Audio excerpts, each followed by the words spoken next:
Well, good afternoon, good morning, good evening, whatever you are in the world. My name is Mona Lou. I am your host, and with me is Maria, our co host for today. We are the Global Gals, your pathway to global business, doing business the right way and facilitating business across cultures.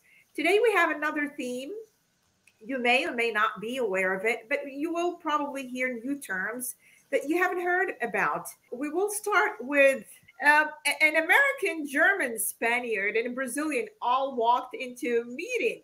You know this joke, right? Me? No.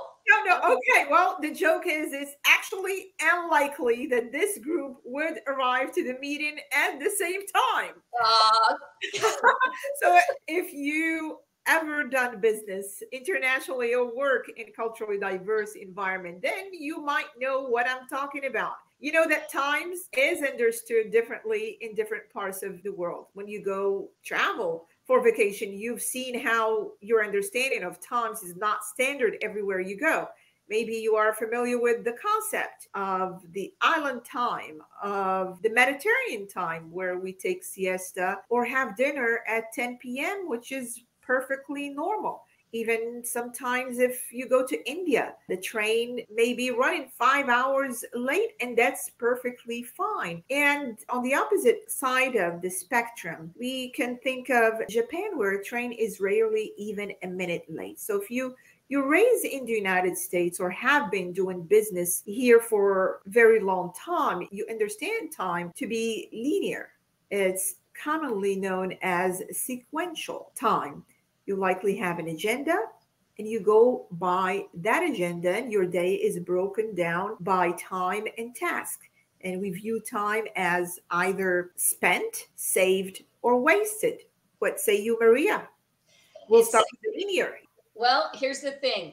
There are some studies that say that perhaps the hypothesis is that once we entered the Industrial Revolution and the invention of the production line, the Uh-huh. assembly line, our concept in many of the cultures that were in the forefront of the Industrial Revolution, the concept of time changed from one of a craftsman to Mhm. that of sequencing, monochronic, one thing at a time kind of approach to time, which obviously affected our society. We started Uh-huh. seeing time as money, as currency, Mhm. to the point that I can tell you that those cultures that are more oriented to this sequential way of seeing things are usually the people who are going to be most upset when there's a difference in the concept of time. Because when you find somebody who's a little bit more fluid, a little more synchronic, that do things based on relationships more than the objective or the task, Mhm. that's when sometimes those conflicts might come into play. And I'll give you an example. I went to do a speech at one of the universities in Mexico, and this Uh-huh. and the presentation was supposed to start at 9 o'clock, and of course I was there around 8:15 to set up and everything. The auditorium was closed. I couldn't find who would open the door for me. And by the time I found the person, it was like 10 till 9. And obviously, by the time I connected everything and we got started, it was like 9:20. And people were still just walking in. And I was like suffering. I was sweating bullets. I'm like, what the heck? Yeah. But here's what I learned. It's like, just don't sweat it. Nobody's gonna die. It's just kind of like, it's the sequential monochronic people who just have to take a chill pill sometimes. Yeah. Yeah. I bet. I mean, I can imagine how was that for you. It reminds me of similar situation where I was at the airport in France. I was at Charles de Gaulle airport, and we've been through security like so many times. At one point they took my laptop and checked it, and then you know how it is, how it gets frustrating at airport with all the security. And by the time we got to the third security, I was about done. And there was a long line. And then I said, what, this is absolutely waste of time. And then the gentleman behind me said, well, just take life as it comes. And it just hit me. Yeah, well, yeah, okay, well, I will take life as it comes. And us living in the United States for a long time, or having been born here, we just have our lives outlined this way. I mean, sometimes even our relaxation days off is viewed and scheduled that way too. Like for example, Saturday, okay, you got to clean the kitchen or garage or whatever bedroom, take the kids to sports, grocery shopping, catch up with bills, make phone calls to family. Each of them has or assigned a certain time. Obviously, we may not stick to it exactly as things pop up, but basically, this is how we view and understand relation with time. And we just have to know that it is not the same way in other places. Um, I mean, it sometimes can cause complication if you are accustomed to this way of life and to this perception to time, and then you go somewhere else and they operate differently. There will be complications. So go ahead, Maria. well, I was just going to say, I think a lot of it hinges on the fact that most of the time you find the cultures that are a little bit more fluid, so to Uh-huh. speak, tend to give more importance or priority to relationships. So, for Yeah. example, say you are in your office and about to walk out because you want to go make it to the, I don't know, to one of a class that you want to take, Uh-huh. and a colleague comes in. If you're a little bit more fluid and your colleague comes in and says, listen, I hate to bother you, but I just have this one question I have. Yeah. A lot of times a person who is more relationship oriented will sacrifice making it to the class on time in order to give the real person who has come in with a question the Yeah. time of day. A person who is more fixed in their time will say, I'll help you tomorrow, I'm on my way out, I have to make it to this class. Mm-hmm. So that's where you see the difference, like how open you are to switch things around, Yeah. what you give priority to, the person and the relationship, or the order and the sequence in which things have to be done. Do you divide your time between personal time and professional time and make a strict line? Or does it kind of blur a little bit? So those are some of the things that I've observed when I'm coaching people in the professional environment, just so Uh-huh. that they understand where they're coming from and to take things in stride in order to be able to cross from one culture to the other. Yeah. And it's important to get in the right mindset. I mean, you just have to be in the right mindset, because our understanding of time is not better or worse than other. It's just what we know. And people in different culture only know their own concept of time. So there will be always that, okay, mine, well, why is he not on time? Oh, well, why is he late? Why did he have to tell me that I have to leave by this time? And it reminds me, I mean, even I was born in polychronic society where time is fluid. The future, or actually the past, the present, and the future are all linked. And time is not a really hot commodity. It's fluid, flexible, and you can change things at the last minute. Who cares? It's not a big deal. And I was accustomed to that, because I remember when I was growing up, my mom, usually this is a tradition. We are sometimes getting ready to leave, or we just had lunch and it was time for a siesta, and knock knock at the door, we have a guest. Well, you changed your whole day to accommodate that guest. So when she came over here and we had gatherings or special occasions, and then on the invitation, I will prepare the invitation and put from, let's say, 1 to 6, for example, or 4 to 10. As soon as I show her that, we have this concept of shuma. Oh my God, shuma, which is, what a shame. You're telling people they have to come at this time and they have to leave. And that was something that she could not understand or grasp. It was something absolutely a shameful act to do. And I had to explain to her, well, Mom, this is how it goes here. Well, no, our doors are always open. They can come in and go anytime. So again, this concept of time, of some are seeing it as either spent, wasted, or saved. And the other parts are seeing it is flexible, is fluid. Time, who cares? Time, we will get it back.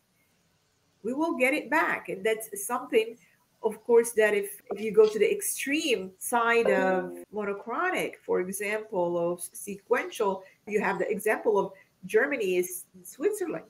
And Mhm. they're both known by their precision. And even the Swiss watch, for example, is quite quite a good example to show that time is time. It's given the precision. It's given even in social engagements. Minutes late can be viewed offensively, and it expected that you arrive 5 minutes early or even half hour early, and business is done that way. As far as finishing, well, if time is allotted for that discussion, whether you finish or don't finish, it doesn't matter.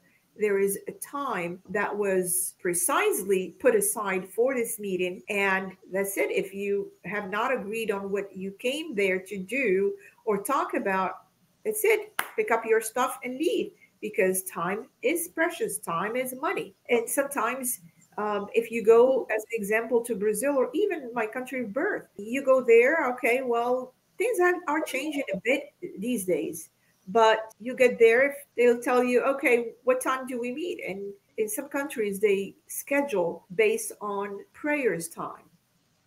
For example, in my country of birth, okay, we'll meet after Asr prayer, or we'll meet after Dhuhr prayer, or meet after Maghrib prayer. What does that mean? Because between the prayers, they're about 4, sometimes 4 to 5 hours. What time exactly? And even when I worked with Saudi clients here investing in Florida real estate, it was that way. What time do we meet? I never get time. I get, we'll meet after the prayer time. Well, at first it was frustrating to me because I'm now programmed to a certain way of doing things.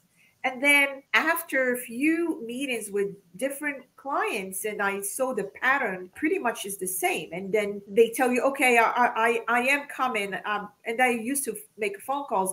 Okay, well, I'll be leaving at this time, just to let you know that my arrival will be at this time. Well, yeah, we'll see you, but you never get precise time. And then after a while, I said, okay, I'm not going to let this bother me. I am just going to take my laptop, take some whatever task I have to do or complete, and just sit, relax, do my work until they get there. I had gotten to accustom myself and my habit to put a long period of time just in case we don't finish on time, because you know how it goes. We meet and then we talk about so many other stuff before we get to business. And sometimes we'll sit there for hours talking about what we were there meant to do. And then we'll sit there until we finish. It doesn't matter how long. It can be 4 hours, it can be longer than that. Mhm. Sometimes you just cannot tell your client, hey, I gotta go. I don't have the whole day to do this. The mindset has to be shifted to new attitude and new view of time. I agree. It's just a matter of understanding what the priority is. I had a case where a Mexican company bought a Canadian company, and they were working, the two teams were working together. Now, there was a time difference, but one of the things, now looking at it from the point of view of the Mexicans who were more fluid, they Mhm. would be annoyed because they felt that the Canadians were too rigid with their concept of time. Yeah. So they'd be like, we want to be able to solve something and see it to the end, but our Canadian colleagues are like, sorry, I got to go pick up my kids. Sorry, I can't do this.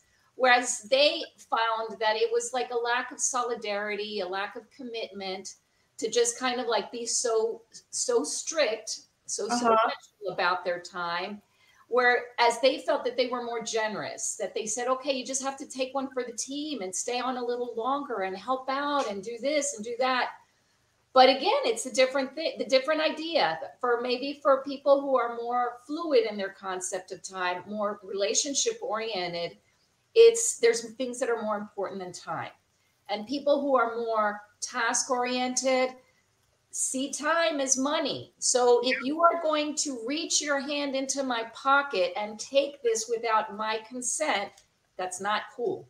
You need to consider that I also have a right to determine where my patrimony, where my wealth, because time is part of my wealth, where I want to invest it.